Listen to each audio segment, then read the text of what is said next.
Good evening, good afternoon, good morning, wherever you're watching, whenever you're watching. Welcome to another episode of Future Journalism Today Live. And today we have a very special guest, Yara Asmar. Welcome to our show. Thank you so much for having me. Yes, we'll see what will be on the show. And Nadine, please, my dearest co-host, tell us what we're going to expect, what we can expect tonight. And before we forget, dear viewers, really nice to have you live on our show. And please tell us who you are, where you're from. Say hi to Yara, to Nadine, or me, or to all of us. And if you do have any question or comment, please add it to the live chat. We'll be looking at it, and we see if we can ask your questions or add your comments to Yara. So enjoy. Nadine, I'm sorry.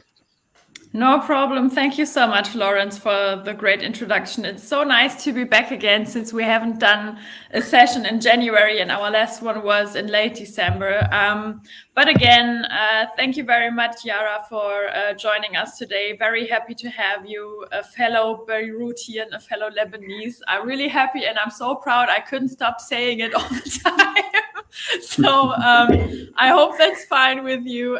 But I mean, since we are going to be talking about you and since you're living in Beirut at the moment and it's going to be a very MENA focused session, I think it's fine to brag a little bit to be a Lebanese. So Yara, thank you very much for joining us again. And before we are starting with a small introduction about you, let me give our guests a little bit of an overview what we are going to be talking about in this session today. So first of all, there is of course going to be the introduction of you and what you are doing.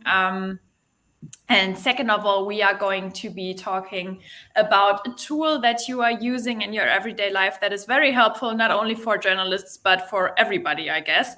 So this is going to be great. And next up, we are going to be talk about some advice that you would like to give to journalists.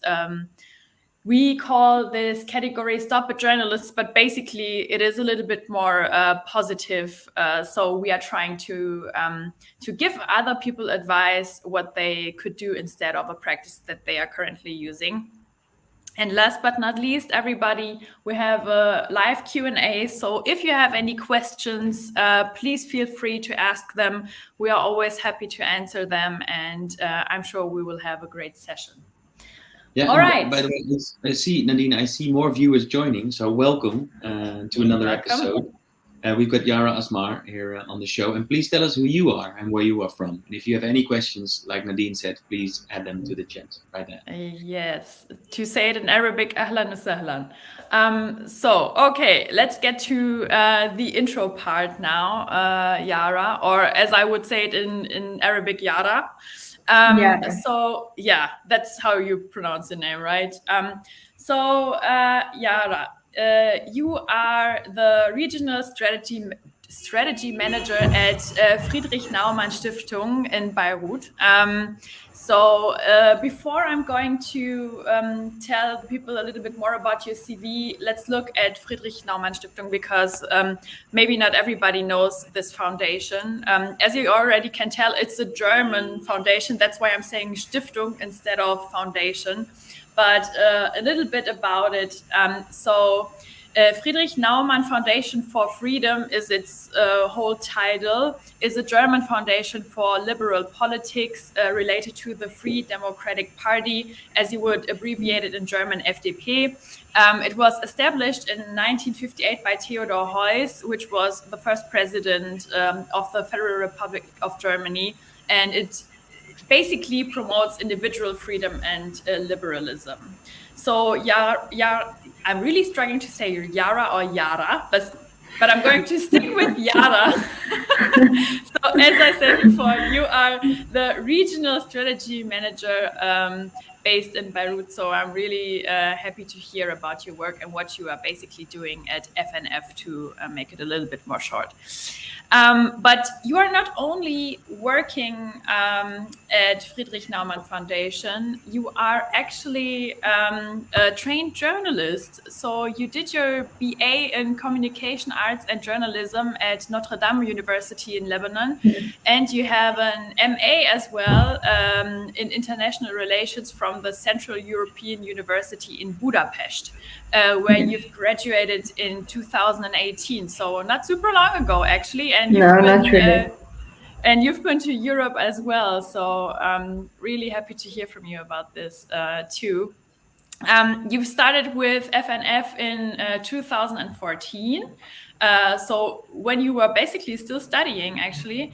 And of course, as I said before, it makes me very happy to talk to you because I'm half Lebanese as well, and my family is from Beirut. So Yara, كتير حلو إنه أنت معنا اليوم. شكرا كتير. And now I'm going to stop talking in Lebanese. But maybe a small intro. So how we got the idea to invite you to this session. So basically, you and Lawrence have already met. So please tell us about the story, how you met.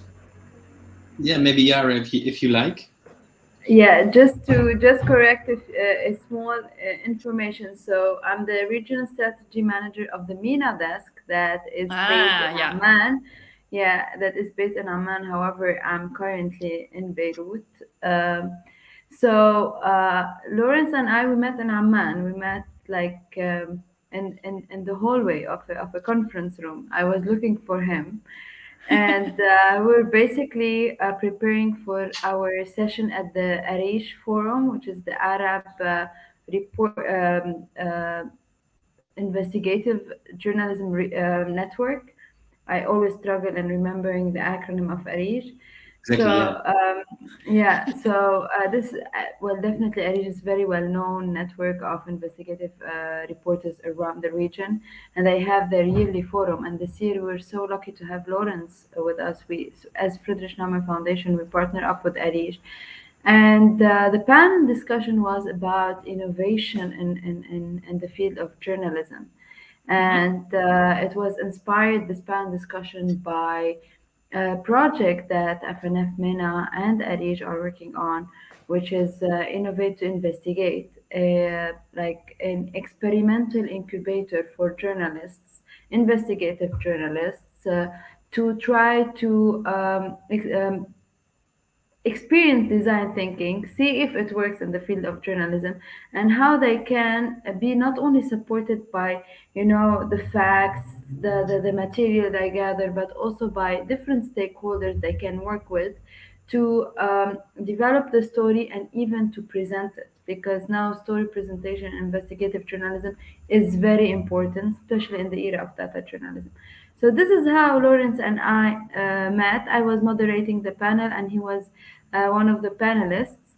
And most of the questions were directed to Lawrence about the issue of AI and journalism, the limitations, the privacy issue, and so on. This is how we met in Amman in December 2021. Yeah, and I think it was a wonderful panel because you had you picked us some initial questions which were very thoughtful, because you could go in many directions with these questions, and I thought, well, if you're talking about innovation in journalism, and this is a project that the Friedrich Naumann Foundation is doing, so I thought we should invite Yara to our show, and because I think more people should know or are maybe curious what's happening in the MENA region when it comes to innovation in journalism. So that's why you're here. That's why we've invited you, Yara, and because you know a lot. You have experience. So happy to be here. Yeah, great. Yeah. All right, great. So maybe before we are diving into the topic of media innovation right away, Yara, you've started as a journalism student. So maybe could you tell us a little bit more about your experiences as a journalist? How did you come up with the idea to study journalism, for example? To be honest with you, I wanted to go to medical school. So this is how they train you in school. We say medical school. Yeah. That you go and do your bachelorette in sciences or life science, and then I was really good in biology and chemistry, and I wanted to go in this direction. However, I've always had this interest in Lebanese politics. that was like, as someone born in a very political family, like my parents are very political, very engaged, born in an era when Lebanon was suffering from the Syrian occupation, like seeing all of this type of activism and so on. I was so inspired by journalists, like, and most of them were assassinated, like Gibran Twaini, like Samir Asir, and even like a journalist who's still alive now. She survived an attempt, an assassination attempt, Maishi Diak, which I had the chance to work with her at a later stage. So I was very much inspired by these people, and I was like, okay, maybe my studies tell me that I need to go to medical school. However, my passion tells me to go to journalism. And this is why I decided to join the journalism school at Notre Dame University. It was a shock for the family, but this is something that I really wanted to do. And I combined it with political science studies at the same time because I thought that if I want to become a political journalist, I need to be able to understand political concepts and not only from the street way of understanding politics. Yet and really like all the type of trainings that I went through. And back then in 2000, between 2010 and 2011, it was the emergence of social media during the Arab Spring and so on. So we were experiencing digital media. It was something really new. I remember they got us a professor from the US to introduce us to blogging and to how digital media is changing our life. Where's the how to differentiate between a journalist and a citizen journalist? And this one I started my first blog, if I remember it. If I remember the title of the blog, I think it was Independence or something like that, where I started writing about journalism in general. But also, I was very much interested in investigative journalism, a course that I still remember. I still have like even the notes of this course, because many like for me, this is the type of journalism that I always wanted to do. However, the path in life didn't get me to this. I started while I was studying. I joined the Media Institute of the Meishidiak Foundation, where I like was exposed to a different word. It was a word of journalism, but more of like studying journalism, studying media, seeing it from different perspective without practicing. And then I found like that these two words of media and politics. This is where I belong. Uh, I wrote some journalistic pieces, definitely, but I didn't invest my time a lot in journalism, more than in understanding the ecosystem where journalism is growing in, and understanding the political challenges, and understanding what hinders journalists to journalism, like journalists' work, what hinders it, and especially during this period where like the Syrian war started, the Yemeni crisis started. It was really interesting just to watch and see how things are developing and how journalists are interacting with these changes, while also considering taking into consideration the digital media that has been taking over. So but yeah, I do not regret studying journalism. It was really important for me, though I didn't practice it, and now it's still like my passion. Like my I read the biographies about journalists, about their journeys, about what they had to go through, about the emotional pressure that they go through. It's not just a profession. It's not a 9 to 5 job. It's not. It's a status. It's a state of mind. Journalism. You cannot just take a break from it. It's an ongoing story, and I was able to practice what I like through the Friedrich Naumann Foundation as well, because we worked like when I was in the Lebanon office, I worked closely with the Samir Asir Foundation, and now in the MENA desk with Arir. So yeah, this is my story with journalism. Yeah, and I was just wondering because you said I read a lot of biographies from journalists, and which one would you sort of suggest also, because it might be interesting for our viewers that are not from the MENA region, if we have, like myself, have a more of a sort of Eurocentric view on the region. So where should we start as Europeans? Which biography should we read? So do you want journalists from like from the region or journalists from abroad? Because for me, Mary Colvin is like the person Yeah. to really study and to um, I read her biography. I even watched her movie, the movie that it was about her life. Yeah. And for me, through this lens, I see journalism. It's just like going, just crossing all red lines to get the story, to get the truth. Actually, not to get the story. Like we Yeah. we we always mix between scoops and stories and the truth. So she went like she crossed all the red lines. She really like sacrificed her life, her time, her private life just to get to the story and to tell the truth of what was happening in Syria. Yeah. Unfortunately, she died and we weren't able to know the rest of the story. Yet she did her best to reveal really important facts Yeah. that have been hidden by propaganda media and by the wave of disinformation that was happening back then. Yeah. Okay, so you've already started describing the media landscape a little bit in the MENA region, but could you maybe give us a brief overview? Because as Lawrence already said, our audience is mostly Eurocentric, so maybe it would be great to get an overview about the MENA region and how media outlets are developed and what they are doing, what's important in the media area. So maybe Yeah. just give us a short overview. Yeah, we can write a book about this, but I thought yeah, so. yeah, but just like there's an important moment of this region's history, which was the Arab Spring. So a lot of people, talk about, is it an Arab Spring or an Arab Winter? Was it before better than now, and so on. For me, it was a very important moment for journalism and for new voices or alternative voices to gain the space, to own the space, to claim a space. I give an example of Syria, for instance. In 2015, when like Syria, why I give this example, because in Syria you had nothing but state media.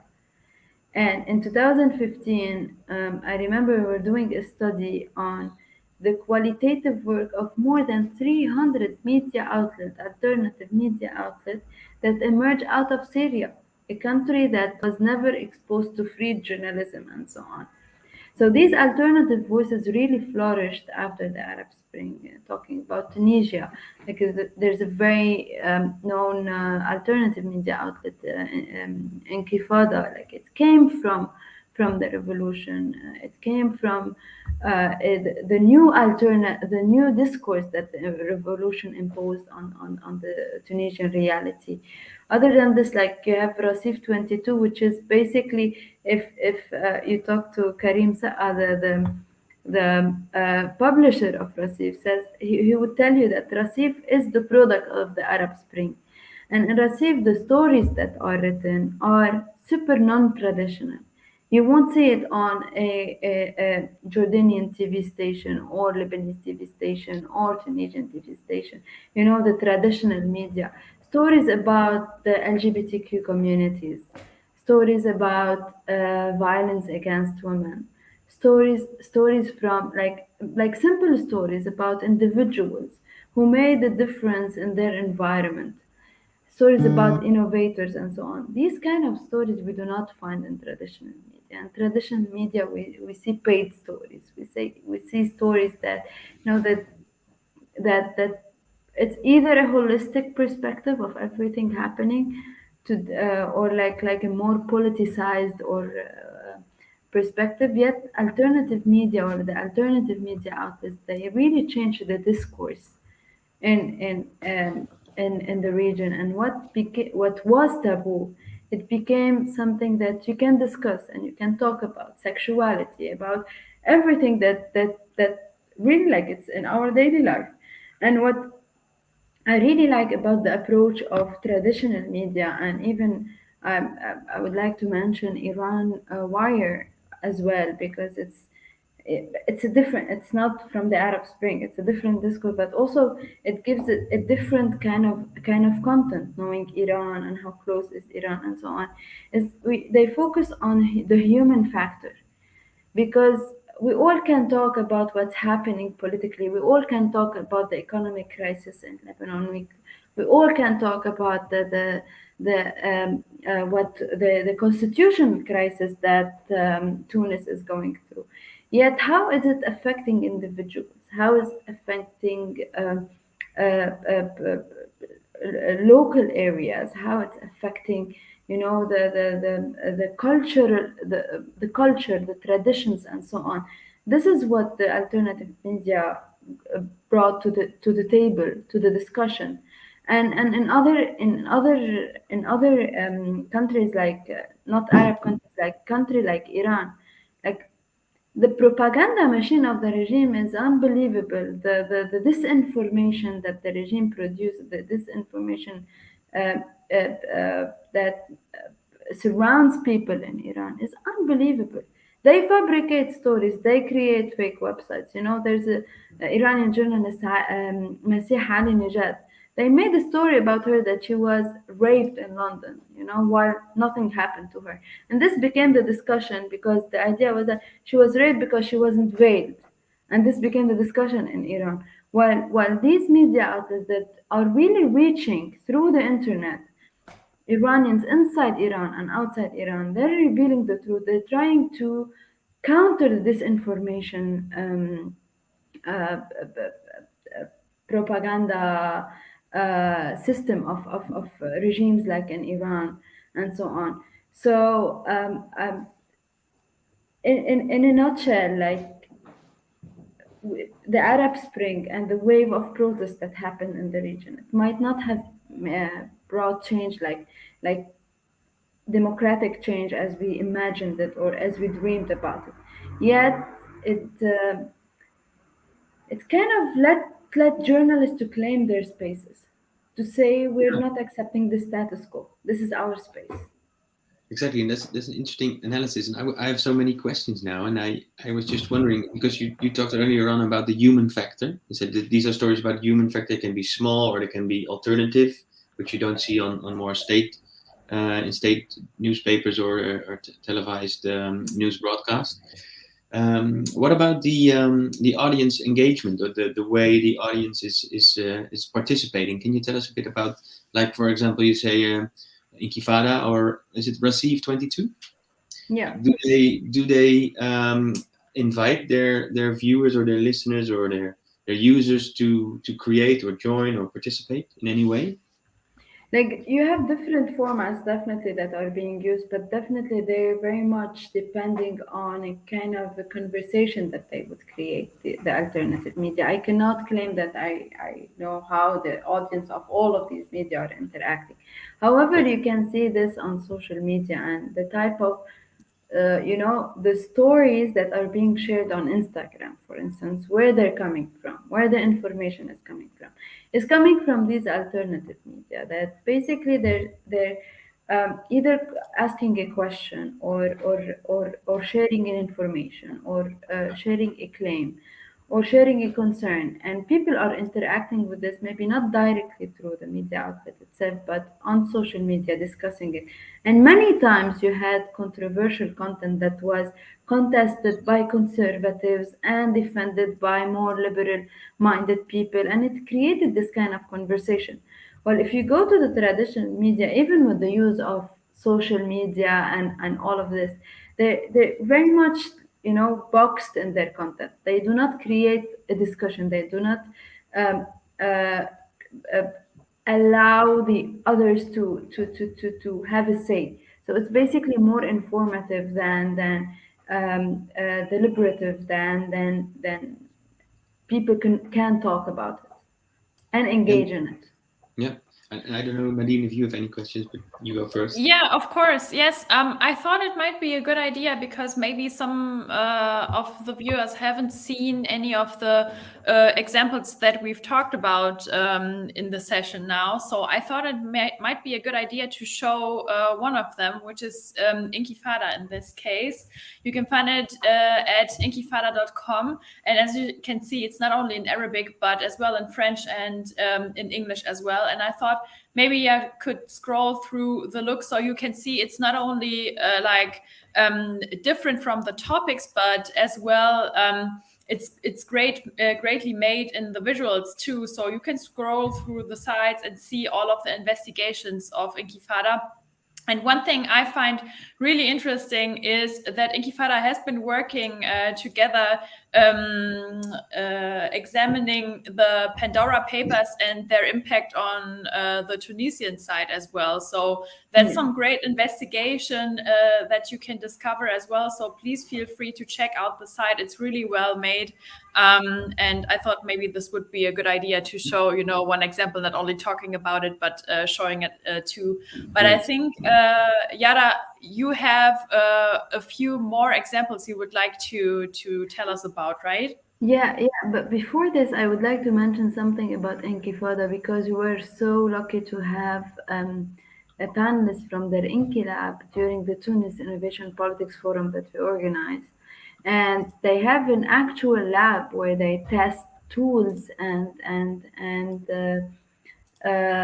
innovative tools to upgrade their type of reporting and change the way they present the investigations or present the stories. So this is something that is, how to say, it's avant-gardist in the region, to have an actual lab to experiment new tools to support journalists either in their stories or features or investigations. So this is also something to look at closely in Kilab. I also mentioned like all the other media outlets while I was talking. I talked about Rasif, I talked about Iran Wire, Intifada, and Daraj. They're just like few example out of many. Like if I want even to mention Syrian media outlets like Anab Baladi and all of these media outlets that really like produce content work and they really dig deep into their stories. They try to find alternative voices to tell an alternative story. And this is something that we won't feel its effect now. We will feel its effect in 20 years. When we go back and we want to either study the Syrian conflict or the Yemeni conflict or what happened in Iran in the early 2019 or something like that, we'll have different stories. We'll have alternative voices, and just like they say, only like the people, the victorious write history. This won't be the case in 20, 25 years or even more because the stories are all over the web. You can see them, you can read about them, and it's an open source for everyone. So this is why these media outlets are important to exist. And yeah, Nadine, sorry. No problem. Yara, I was wondering, because especially with these examples that we've just seen, when I did my research, I've seen that a lot of them started as blogs, for example, started very small and then they got, bigger and bigger. I was wondering how the media outlets are capable of growing, how they fund themselves and how they are getting, the money to be able to do this alternative journalism as well. That was my question too, Nadine. See, great minds think alike. So there are two tracks, and again, I don't want to claim that I know all the business models of all the alternative media existing, but of course, in my opinion, there are two tracks that either they started operating like a non-governmental organization and applying for grants with international donors. So this is one track. And another track is basically reinventing their business model and trying to, through either like relying more on subscriptions, very like, minimal subscription, and the readership has been growing. There are different now there are a lot of projects exploring, how to create an alternative to advertisement, like, these big advertising conglomerates who are basically uh, um, I don't want to say monopolizing, but basically owning most of advertisement and commercials, and spreading them between traditional media outlets, but trying to find an alternative to this, because advertisements now became cheaper with social media, and with the digital platform that exists. So also I know of some of the initiatives that are growing and happening now, but uh, uh, yeah, and media outlets are operating now like startups as well. Like, it's just like they're going through the same incubation phase. They're going through, like, they're reaching out to investors as well, and so on. So you have these two tracks, and regardless of which track they choose, they will come to a point where they will really like create an appropriate business model for themselves, and how they function, how they hire people. Some media outlet, they only hire like freelance journalists, which is less cost and so on. Others, like, really they have an in-house newsroom and full-timers. So it depends, and at the end of the day, is like the reader who's making this media outlet bigger or smaller. So if the more you have like content and stories that are touching the audience, the more you have people looking into these media outlets. Yeah. And by the way, we have a viewer saying, it's Samia Aish. Hello, and happy to watch this conversation happening. Well, welcome to you, Thank Samia. you. So nice to have Hi, you on the Hi, show. Samia. And Yara, or Yara, as I just learned, is my Dutch as well. Yara. You said obviously it's the viewers or the users that are showing the appetite or maybe the need for this kind of alternative content, right? Yeah. And do you know of any research on, or have you done yourself, for the reasons of the success that these, because most of these alternative media, as you said, started out as blogs, and I think quite a lot of them came into existence with the Arab Spring. And as you said, although maybe not all democracies or all these countries have the democracies that they might wish for, but these alternative media have become quite a success. Do you have any idea what the reasons for that would be? Why they're so successful, and looking at their audiences or what their audiences say? Like, uh, so uh, we did a study in 2017 on the alternative media, And when you say we, uh, you mean like the Friedrich Naumann Foundation, when I maybe? was still in the Lebanon office. Yeah, We did a study with the Samir Asir Foundation on the yeah, alternative media outlets in Syria, and we did more like qualitative study of their content, just to but- understand, the quality of journalism they're delivering. What was important, something that was really important for me, is the diversification of sources. So, and in a country like Syria, where most of the media outlets were based outside, you had a lot of people who had to do the research inside. So somehow, like, people felt involved, and there were stories that really touched people who were like, never, we never heard of them in the traditional media. So in my opinion, it's basically just, it's very simple. It's not about creating content that you want to hear about. It's to feel that you are being heard. And instead of listening to stories that are happening somewhere, just like becoming the story. And once you feel that you're becoming the story, you become to be more engaged, more interested to learn what's happening out there. And what the alternative media also succeeded in showing diversity in the region. And this is very, very important, and not only religious diversity or ethnic diversity, but also sexual diversity, like sexual orientation. That really it's a big taboo, is still in the region a big taboo. However, it's just exposing stories, talking about them, talking about women rights from a different perspective. It's not about empower, just like showing like or just saying that woman needs the right, but also talking about stories of women who didn't get their right, and the rights are violated on a daily basis, but also successful stories of women who basically managed to overcome all the challenges and this is very inspirational. So what you're looking for is to be heard, to be inspired. And this is what was missing in the region. Yeah. Like with these very rigid systems, life was missing in the region, and this is what the Arab Spring brought. It brought life again to the streets of the region. Yeah.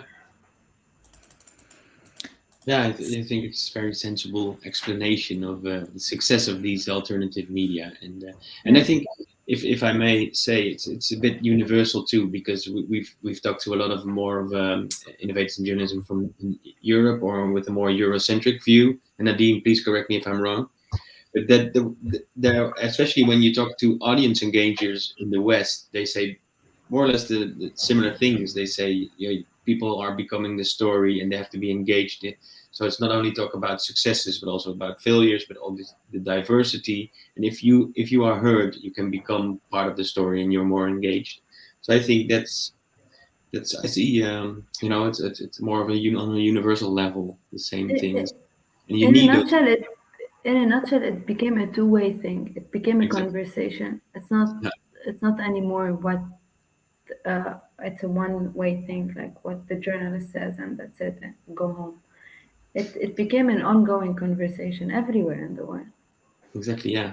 And well, if I may address the viewer, if you talk about ongoing conversations in two-way, you can still tell us who you are, like Samia did, or if you have any questions for Yara, please add them to the chat right there, and we'll look into the chat and see if maybe Yara can answer those. But Nadine, I think you have something you would like to show and maybe ask. Yes, I do have something that might fit the conversation quite well, but I'm not sure. I see it a little bit pink. Oh no, it's not pink. I don't know what's wrong today.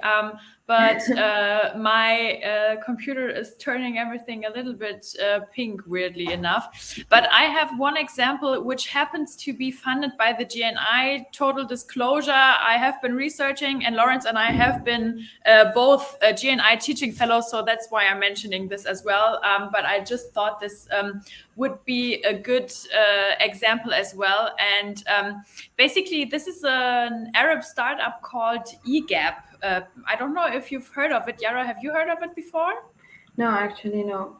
Sorry, I have to open my speaker notes or I can't remember everything by heart. But I thought because you were talking about diversifying views and stories as well, that I might put this in as well.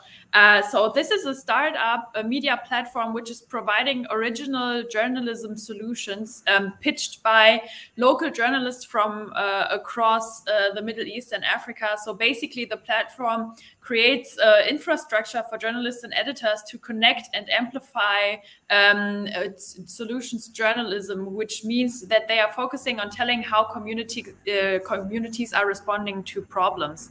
So basically, the platform is connecting local journalists in the MENA region to editors all over the world, so that smaller stories from villages, for example, from the MENA area and from the MENA area basically are being heard, which I thought was a great idea. And because we were talking about how media outlets are being funded, I mean, the GNI is one way, of course, as well, how money is getting into media startups in the region too. So yeah, that was just one thing I wanted to add to the discussion, because I thought it was a really good idea. And I think it's not only a good idea for the MENA region, but for all over the world, because it's very important to hear stories from all across and not only from the capital cities like Berlin, Amsterdam, or Beirut in your case. So that's just something I wanted to add. And I do have one more question for you, Yara. So I was wondering, this is a little bit more personal, but I was wondering what types of media outlets you are reading, consuming, not only internationally, but locally as well. Yeah, just before I forgot something, when you talked about the financing part, there's also the Open Society Foundation now. They're opening kind of investment opportunities for alternative media outlets. So linking alternative media outlets to investors who are interested in investing in this. So these initiatives are always ongoing. But to answer your question, I mix between both traditional and alternative. So internationally, I read The Economist and the New York Times like every morning. Locally, I still read a Nahar newspaper and I still watch the morning news on the Beninese television. So this is very local. I still watch Al Arabiya and Al Jazeera and BBC as well. CNN, I do not watch it for the reason that we don't have it for on the cable here now. But Otherwise, you usually can when eat yeah your diet. Yeah. yeah. Especially Amapur. I really like Christian Amapur's show, but yeah, I watch it on YouTube later on, or like just watch snippets of it. But alternative media, I regularly read Rasif 22, Iran Wire for sure, because of my interest in Iranian politics um and Iranian opposition groups, let's put it that way. But yeah, Rasif 22, Darash for very much local Lebanese news. I read Intifada because, especially now, I'm very much interested in the way things are moving forward in Tunisia and the challenges. It's a very interesting country to look into, and like, yeah, this is like I shared with you mostly like the outlets that I watch or I read, but on the way, when you're scrolling on social media, just like you come across a lot of media outlets, a lot of articles that you base your assumptions on, but you forgot where you read it or so on. So So yeah, Okay. thank you. Then now we have an idea about what you consume, and it might take up some time each morning. I would say if it does, you it go does. through all these But, courses. but again, like with coffee, with my family in the morning, like in the morning, I go to my parents' place. We definitely watch local news and see what's happening. And like this is like since I was a kid, like this happening. Before I used to refuse it. Now I look forward to I Sounds was like a great tradition. Yeah. yeah. it. I was just wondering, also looking at the time, before we go into your advice to journalists and telling us about your favorite tool, maybe there's just one sort of, it's a simple question, but maybe a bit longer answer. But what does a strategy manager for the MENA region do at the Friedrich Naumann Foundation? So could you tell us in a nutshell about what your day-to-day work consists of after you've done with your diet each morning, right? Uh, Actually, like I'm asked this question on a daily basis by my mom because she really doesn't understand what I'm doing. So no, so this again. I started as a project manager in FNF Lebanon and Syria. Conceptualizing projects and so on. However, FNF MENA covers more than 12 countries in the region.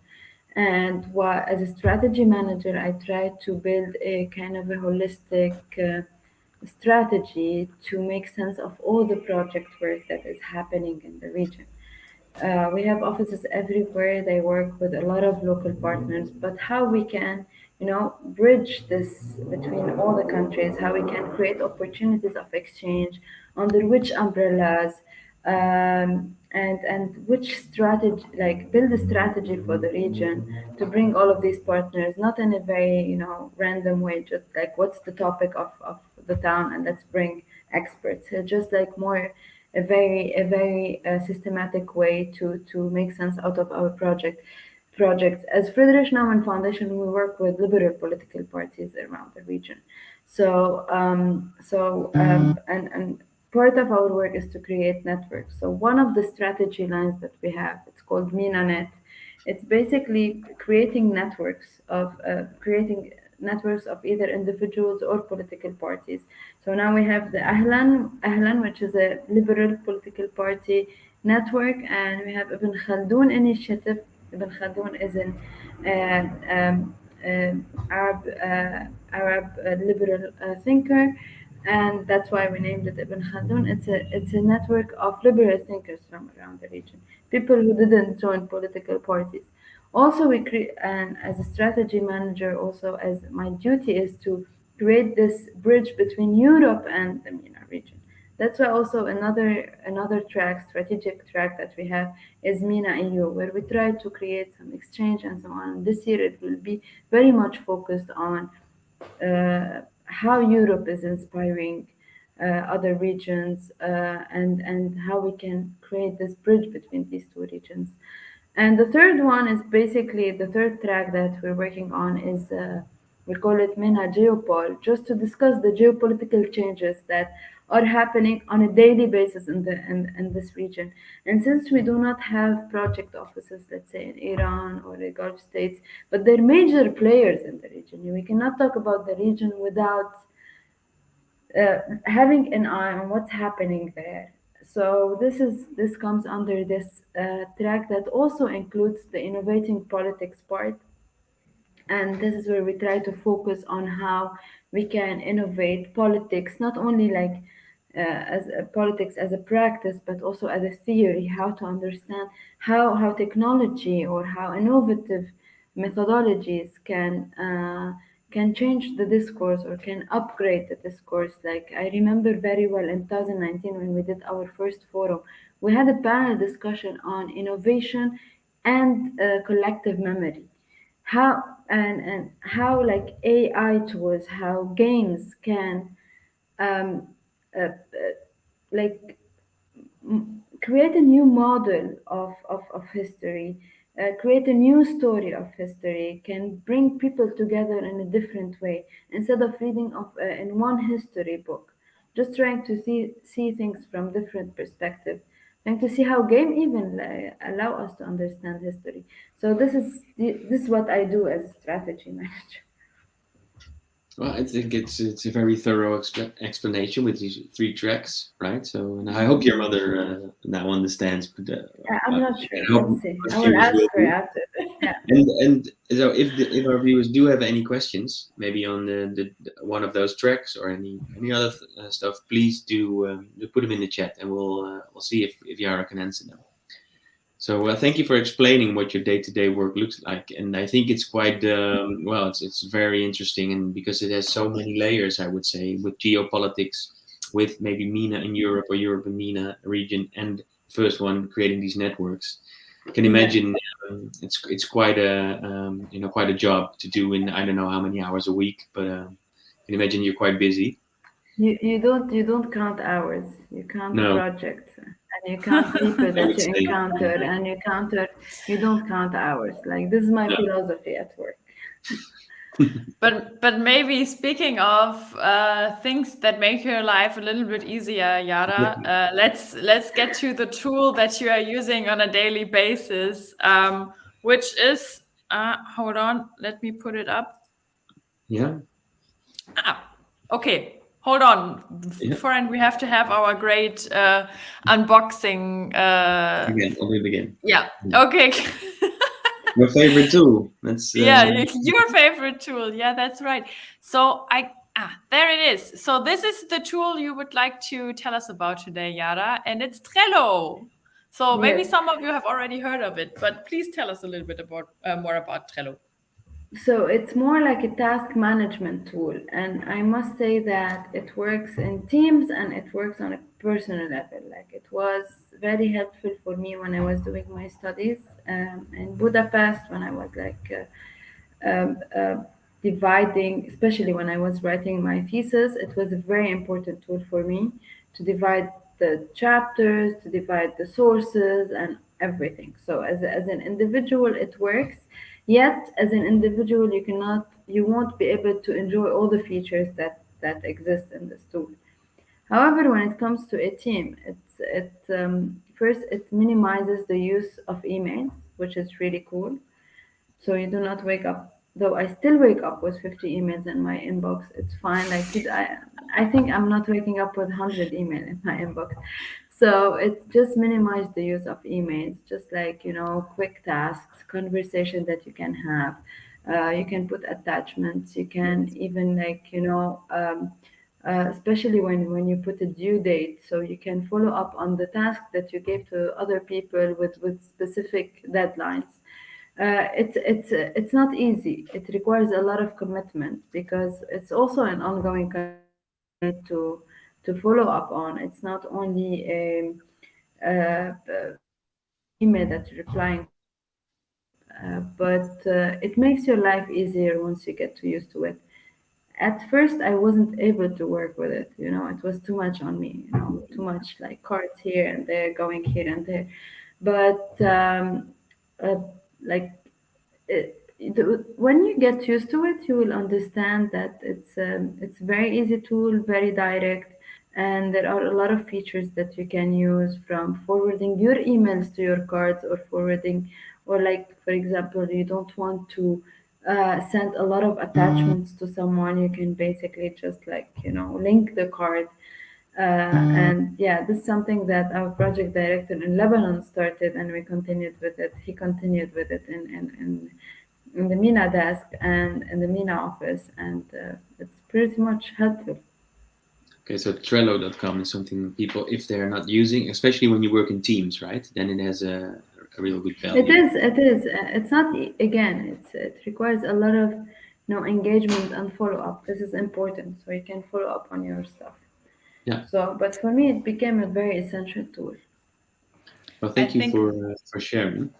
Yeah, I think Trello is very essential for journalists all over the world, basically, whether you are self-employed or whether you are working in a newsroom, because I remember when I was working in a newsroom, when we had our conference in the mornings, our head editor basically collected all of our ideas and all of our research and used Trello to organize everything and to make sure that each topic is being finished at the end of the day as well. So, he or she could ask us afterwards, okay, have you finished with this research? Is this article done? Can we publish it, etc.? So maybe to the audience, if you are using Trello as well for your work, please let us know. Always really happy to hear from you too. And thank you, Yara, for showing us Trello again and telling us a little bit how you are using it. Super interesting. But now maybe we should get to the almost last category, which is which one? Yeah, stop it, journalists. So Yara, it would be great to hear from you what advice you would give to journalists, what they should stop, and maybe what they could do instead. What they should stop? I tried to think about this question for extensively, but this is something that I like. Whether you work in a traditional media outlet or you work for alternative media outlet, it's just get your facts straight. This is very important. Um, and now there are a lot of tools to do this. And AI is one of these tools. We talked during the panel with Lawrence about the pros and cons of AI and so on, and the limitations of AI, especially in our region, where AI doesn't read Arabic or something like that. However, there are plenty of tools for journalists to make sure that the information they're sharing is 100% right, and it's not an assumption. This is very important. And stop it, meaning stop rushing with social media. If I want to say, stop rushing the information, because I know the word is really fast and the information is we are bombarded with information on a daily basis, like thousands of links. I don't know how many hours we spend on our phones, but don't rush, and don't like. It's again, journalism is not a profession. It's a state of mind. It's something that if I was a journalist, I wouldn't be able to live with, like, accusing someone for something without having my facts straight. So that's the main thing. That don't rush it. Everything is fine. The world is, like, it's still 24 hours. You still like the earth is still the same. Okay, with climate change and everything, but yeah, don't rush it. It's fine. And for every story, like, even if the story is very very narrow, like, there's a whole world around it. So try to explore this, and this is what differentiates between journalists and citizen journalists, if you want to call them journalists, or activists. Activists, they can, like, put all the information they want to put, and because they're advocating for a cause, and whatever, any type of argument that feeds into their cause, they will share it. Yet the journalist is not an advocate of a cause. The journalist is an advocate of the truth, and that's it. This is what I would say. Yeah, Yeah, thank you. it's a wonderful piece of advice. And there's a nice comment, I would say, and it says, "Your grandma, proud of you. My problem is the translation and listening in the same time." So, I think it's a compliment, right? And, That's my uncle talking about yeah. my grandma. That's Next nice. time we have some translation underneath the live stream. Yeah, because this YouTube show will stay up, so you can rewatch with the same link for all viewers. Yeah, And but it maybe will you take can us choose. 3 hours with my grandma. Trust me. Like, I might be able to give you a copy of this recording and yeah, then have it translated via an AI tool that can do translation to Arabic. And okay, I might perfect. help you and your grandma and other family. But Thank you. and there's another viewer saying thank you, Yara. Yeah. Also, Thank you. like, George was my roommate in Budapest. That's so nice of you, Georgia. So thank you for joining us, all Yeah. viewers, of course, but also you, Yara. Thank you for so the shining, so especially I would say for Eurocentric viewers, for shining some new lights, giving us some new and fresh perspectives, which might be familiar to you, but maybe not to all of us.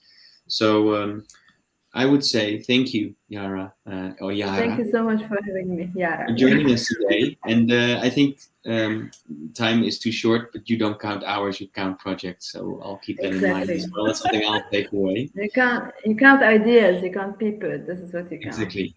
And if people want to look into what the Friedrich Naumann Foundation is doing or what you are doing, where should they approach you if they want to ask you a question? Is it LinkedIn or Instagram or Twitter, or what's Like your best?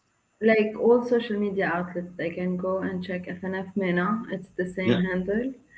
yeah, And yeah, we're like, we have a very active communication team that can really support them and answer their questions if they want to know more about our work or participate in our yeah. project. So That's good yeah, to know. And wait, there's another family update, and it's yeah, this yeah, every spring. So that's nice. yeah. Well, thank you once again, and Nadine, thank you, of course.